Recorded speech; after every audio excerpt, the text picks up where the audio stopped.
नमस्ते, मी Manohar Patil Palghar academy of पेडियाट्रिक्सतर्फे बोलतोय।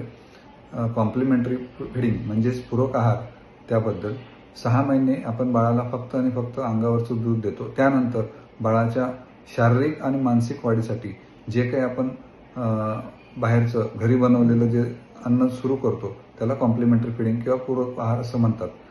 आईच्या दुधाव्यतिरिक्त बाळाला आपण घरी बनवलेलं जे की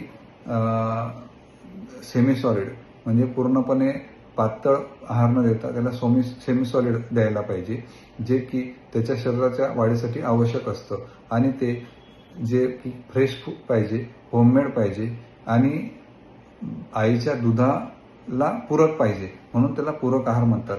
तर ते प्रत्येक बाळाला सुरू केलं आणि 6 महिन्यानंतर सुरू केलं तर त्याची जी ग्रोथ असते, जो शारीरिक आणि बौद्धिक विकास असतो तो चांगल्या पद्धतीने होण्यास ते मदत करते।